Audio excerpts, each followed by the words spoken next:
वित्त मंत्री निर्मला सीतारमण 1 फरवरी को बजट पेश करेंगी। इस बार का बजट सरकार के लिए बेहद चुनौतीपूर्ण रहने वाला है।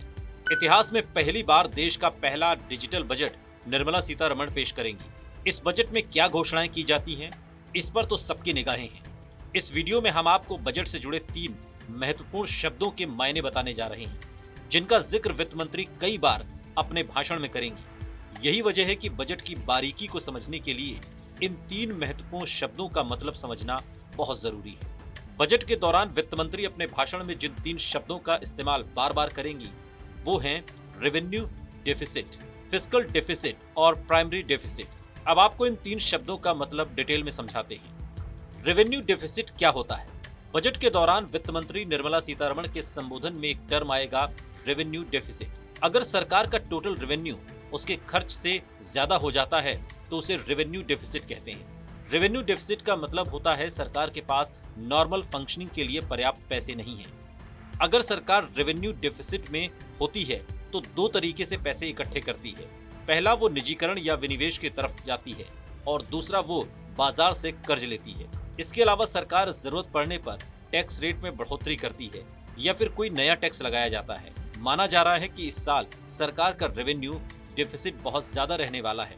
इसकी वजह है कि एक तरफ कमाई घट गई है और दूसरी तरफ कोरोना के कारण खर्च ज्यादा करने की जरूरत है। फिस्कल डेफिसिट क्या होता है? फिस्कल डेफिसिट को ही राजकोषीय घाटा कहते हैं। जब सरकार टैक्स से होने वाली कमाई और रेवेन्यू के दूसरे माध्यम से होने वाली कमाई के मुकाबले ज्यादा खर्च करती है तो वो फिस्कल डेफिसिट कहलाता है। इसमें पुराने कर्ज पर चुकाने वाला इंटरेस्ट भी शामिल होता है। यही वो राशि है जो सरकार बाजार या दूसरे माध्यम से इकट्ठा करती है। फिस्कल डेफिसिट को जीडीपी के मुकाबले परसेंट में कैलकुलेट किया जाता है।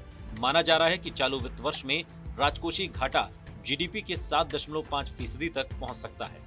हालांकि बजट 2020 में सरकार ने इसे 3.5% पर सीमित करने का लक्ष्य रखा था। प्राइमरी डेफिसिट क्या होता है? लंबे समय से सरकार रेवेन्यू डेफिसिट में रही है।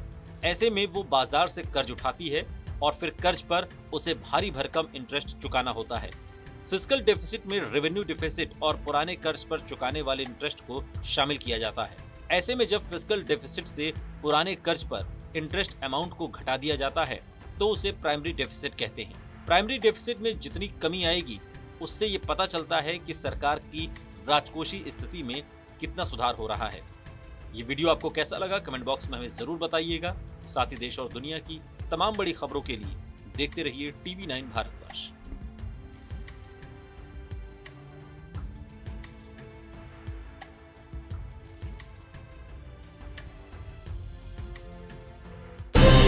TV9 भारतवर्ष और TV9 बांग्ला प्रस्तुत करते हैं पश्चिम बंगाल चुनाव पर सबसे बड़ा conclave, what Bengal thinks today.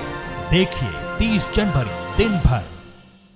अड़ी सोमवार से शुक्रवार शाम 6 बजे सिर्फ TV9 भारतवर्ष पर। न्यूज टॉप 9 रोज सुबह 7 बजे और शाम 7 बजे सिर्फ TV9 भारतवर्ष पर।